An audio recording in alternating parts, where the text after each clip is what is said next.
It's no secret that Undertale has some phenomenal music. In fact, I don't think I can name a single song from the game I'd consider bad.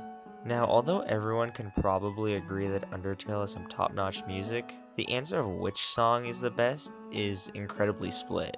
You've got people who love Megalovania, Bone Trozzle, Battle Against a True Hero, and many more. But in my opinion, It's Raining Somewhere Else is the best song in Undertale.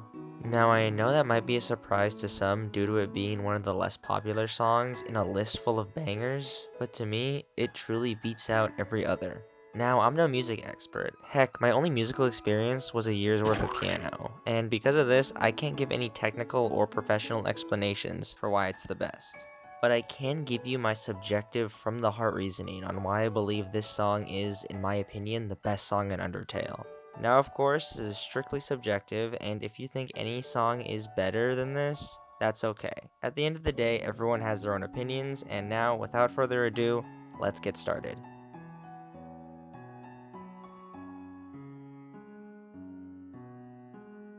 To understand my reasoning for why It's Raining Somewhere Else is the best song to me, we have to go back a bit. The year was 2015, and I had just come back home from watching a movie with my family, and I needed something to do, so I decided to hop on YouTube, and that's when I saw it. A video playthrough of Undertale. I started watching, and, well, I didn't really care for it. I only watched a bit of the video before I got sidetracked and forgot about it. But afterward, on New Year's Eve, I remember seeing my older cousin watching Jacksepticeye's Undertale Genocide run, and I decided to watch it with him. Needless to say, I was a bit weirded out by it, because it was the episode where he keeps dying to Sans, and because I knew nothing about the game, I thought that every enemy in the game was just an extremely hard boss. After the video ended, I asked my cousin about the game, and he explained it to me a bit. A game where your choices matter sounded so bizarre to me, and I had to check it out for myself. From that point on, I was hooked. I remember watching my cousins play the game. I remember those animated shorts compilations on YouTube. Hell, I even remember the first time I ever watched that Sans Steven Universe parody. Needless to say, I became a pretty big Undertale nut, even getting a large portion of my friends to check it out for themselves. But despite all the things I loved about Undertale, I never once played it at that time. I never got to experience the journey for myself, and I never got to fully embrace the world of Undertale from my own perspective. I was just an outsider looking in. That was until the spring of 2016. My relatives came over for spring break, and that same cousin brought over his laptop. And on that laptop was his playthrough of Undertale. After watching him play for a few minutes, he asked me if I wanted to play it for myself, and of course, I said yes. After creating a new Steam account and game sharing, I finally got to experience the game for myself. And despite being terrible at it, I just had a ton of fun meeting all the characters and experiencing the story for myself. It was non-stop fun throughout, and I loved each and every character. Except for Undyne, because her battle took me like 10 tries. And yes, I know the pacifist run fight is easy, but I was 10 at the time, so cut me some slack. When I reached the scene where you have dinner with Sans at the MTT resort, and after the first few notes of that piano played, I had this weird sort of melancholy feeling in my chest when I heard it. After the scene ended, I finished my true pacifist run, and it was pretty amazing. After that fun, exciting, and emotional journey, I just stopped. As an emotional 10-year-old boy, when Flowey appeared at the end to tell me that if I reset the world, I'd essentially be destroying the happiness of every character, every friend I made along the way, I was crushed, and I closed the game and never touched it again. That was until... It was about a year and a half since I touched Undertale, and at that point, I was starting my 6th grade year at the time. Now, I made a lot of different friends throughout the span of that first year, and it was pretty great. It wasn't until around the end of the year, however, when a couple of my friends told me they were getting into Undertale and were struggling a bit on a couple of different bosses. As someone who used to love that game, I began helping them out a bit with the attack patterns and methods to beat the bosses, and essentially became a guide of sorts when my friends were struggling at the game. Because of my involvement in the game once again, that spark of enjoyment ignited in my heart, and my love for Undertale returned. But after about a year and a half, my friends' interest in the game kinda died down, and so did mine. Within that time span, however, I had forgotten about Flowey's words and started up a new Undertale save file. playing pacifist once again. I enjoyed my playthrough despite it being my second time, but when I got to that dinner scene with Sans and those piano notes hit once again, that melancholy feeling in my chest when I heard it stung even more than my first playthrough. But at that point, however, I didn't know why. Nevertheless, I finished the game once again, enjoying every second, and soon forgot about it. Eventually, as my middle school years flew by, friends left, teachers were replaced, and the difficulty of schoolwork increased, but throughout it all, I kept moving forward. Things were looking good for me until...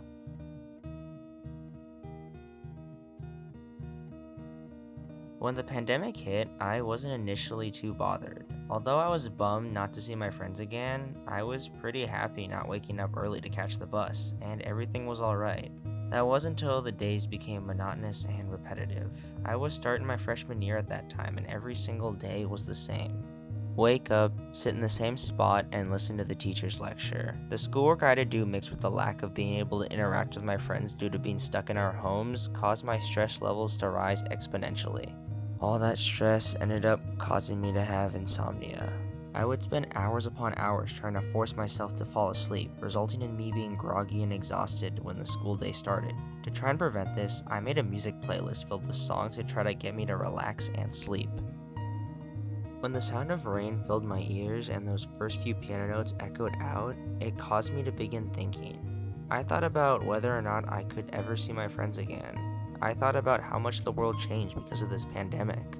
Although the insomnia eventually stopped, I still had the habit of listening to music before I slept. The music did relax me, but when It's Raining Somewhere Else began to play, it allowed me to reflect on my day and helped me analyze and adjust mistakes and ultimately made me strive to become a better person. For some odd, unexplained reason, that song made me want to be better and improve. Although I already had a great amount of love for this song, something down the road made me love it even more, to the point of making it the best Undertale song in my heart.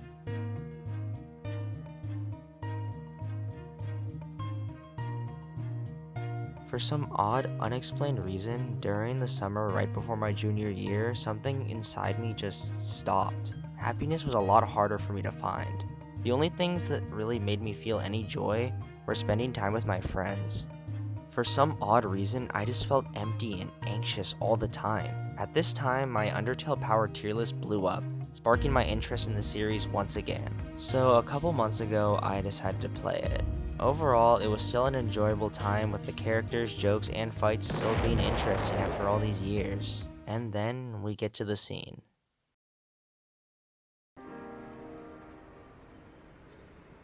The black screen fades out, with Frisk and Sans sitting at that familiar restaurant table.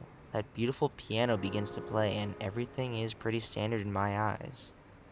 That is until Sans says this. "So, your journey's almost over, huh? You must really want to go home. Hey, I know the feeling, buddo. Though, maybe sometimes it's better to take what's given to you. Down here, you've already got food, drink, friends. Is what you really have to do worth it? No, forget it. I'm rooting for you, kid."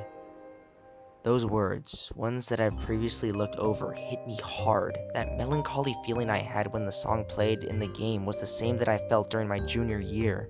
Those feelings I had inside, they weren't random. In truth, I was scared. I think I realized deep inside myself that my high school journey was almost over, and I was sad, fearful of what's to come right after.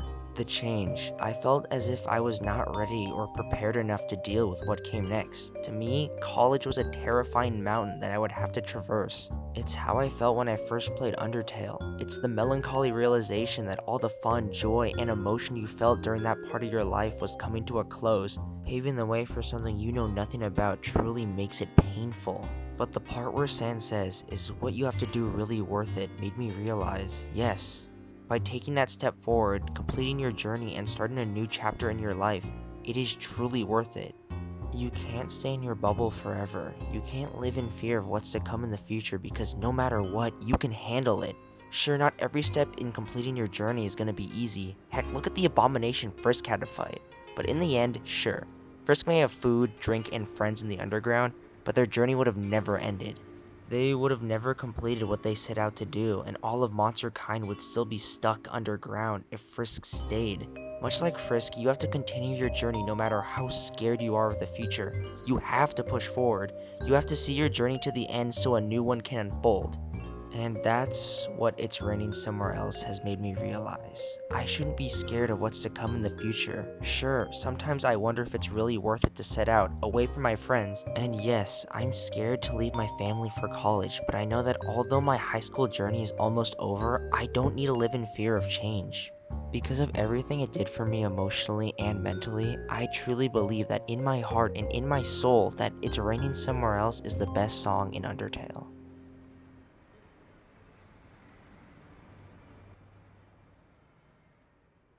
Alright, this was an odd one to make. I put a lot more heart and soul into this one than a lot of my other videos, and I know this one is a little weird, but thank you so much for watching. I'm aware that I hardly show any emotion other than monotony, but making videos like this really makes me feel good. Anyways, thank you for watching, and I'll see you all in the next.